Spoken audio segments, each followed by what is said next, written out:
Hoje, vamos falar sobre um momento impressionante da história antiga, a invasão gaulesa de Roma.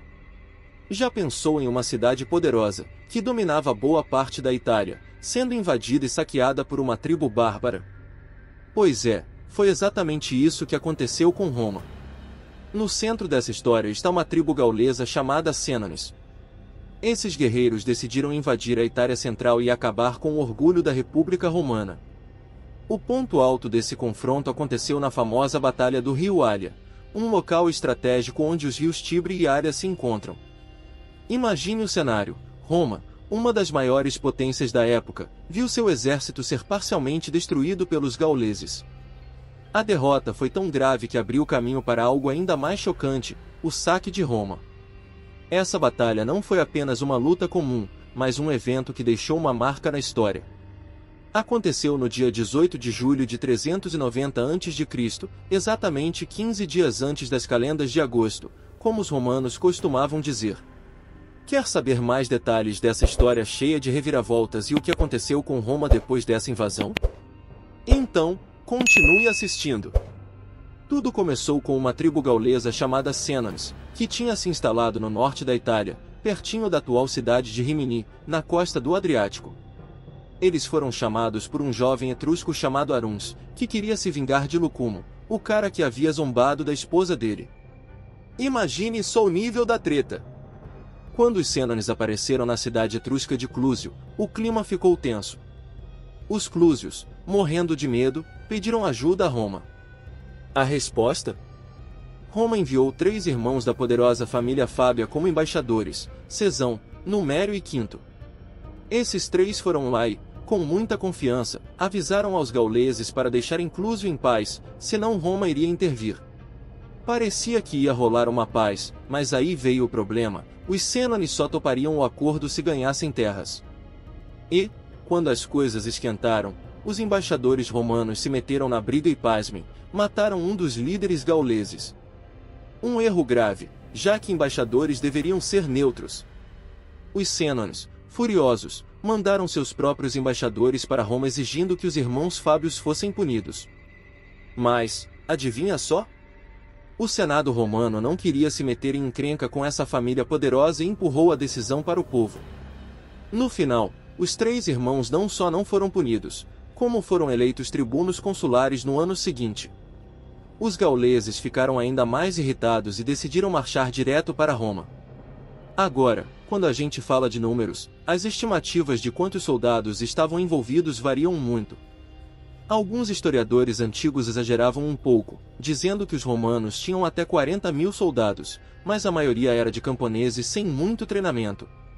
Outros dizem que o exército romano era menor, talvez com 15.000 homens, enquanto os gauleses tinham entre 12.000 e 30.000. No entanto, considerando o tamanho de Roma na época, é bem improvável que eles conseguissem reunir um exército tão grande em tão pouco tempo.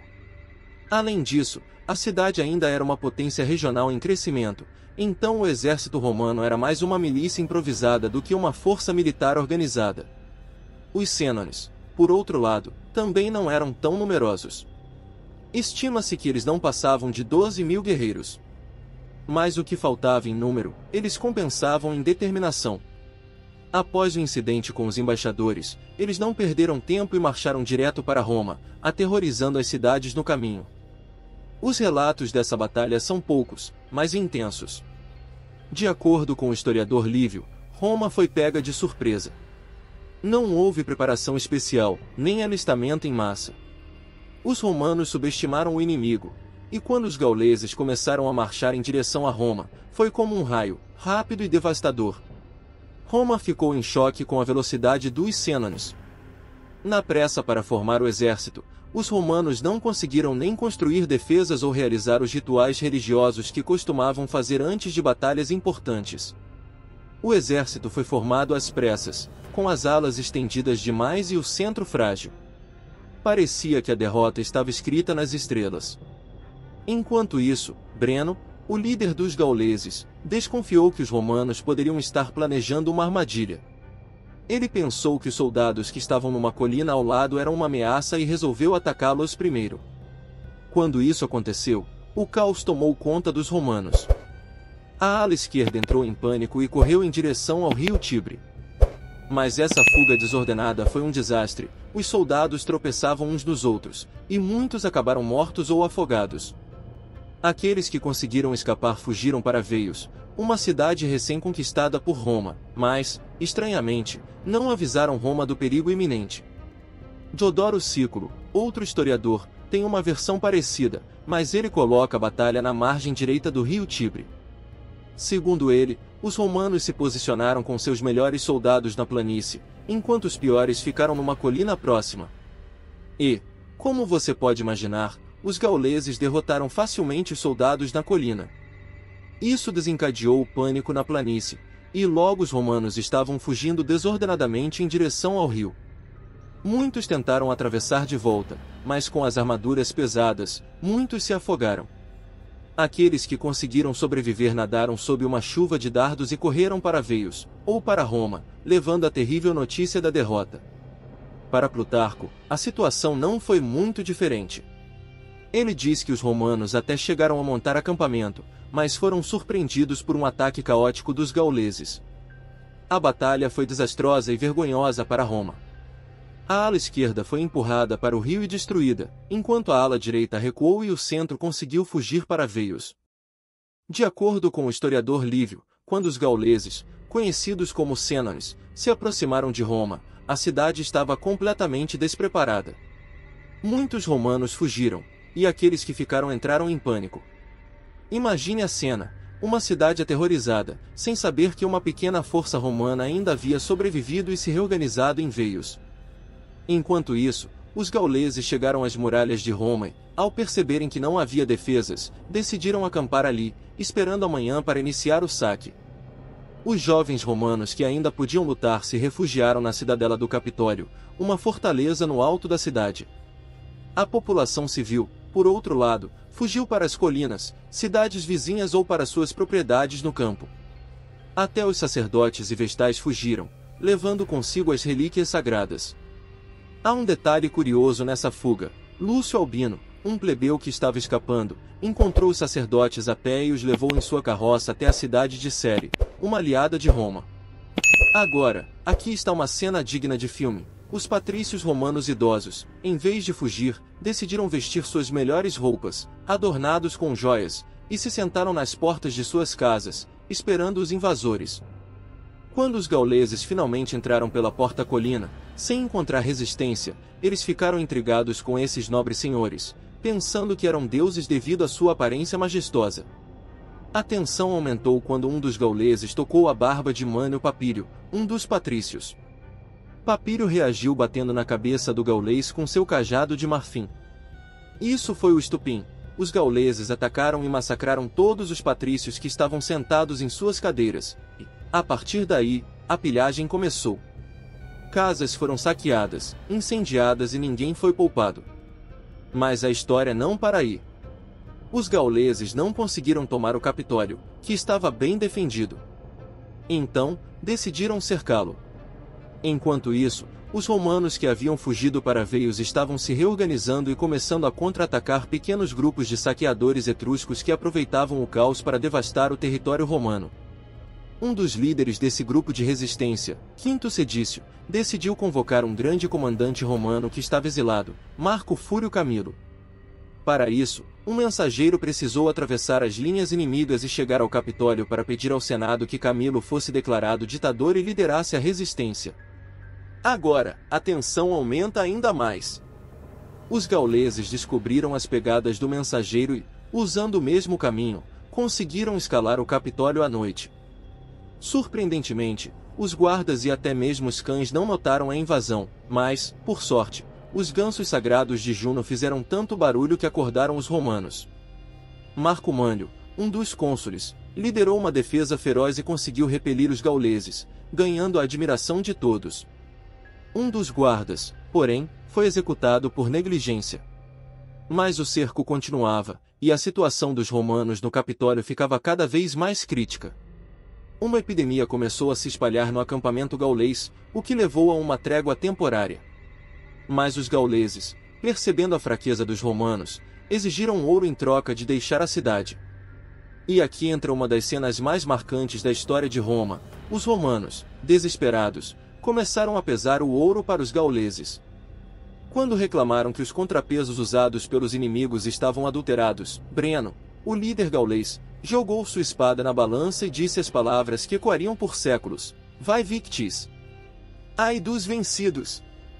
Os romanos estavam à beira da humilhação total, mas, antes que o pagamento fosse concluído, quem aparece em cena? Marco Fúrio Camilo. Ele chegou com seu exército, proibiu a entrega do ouro e declarou que Roma não seria resgatada com dinheiro. Camilo desafiou os gauleses para uma nova batalha, e desta vez, Roma venceu. Os sênones foram derrotados, e a cidade, mesmo devastada, foi salva de uma humilhação ainda maior. O saque de Roma foi um dos momentos mais humilhantes para a cidade e marcou profundamente a história dos romanos. Depois desse evento, os romanos se viram obrigados a abandonar seus planos de expansão e a se concentrar em batalhas defensivas, uma situação semelhante ao que aconteceu no século anterior. Logo após o saque, Roma enfrentou novos desafios. As cidades costeiras etruscas, como Tarquínia e Vulci, entraram em conflito com Roma, mas, mesmo com as dificuldades, Roma saiu vitoriosa. Eles estabeleceram colônias em Sútrio e Nepete para garantir o controle do território conquistado no sul da Etrúria. Além disso, Roma teve que lidar com ataques dos Volscos, fundando colônias em Sátrico e Sétia, e dos Ecos.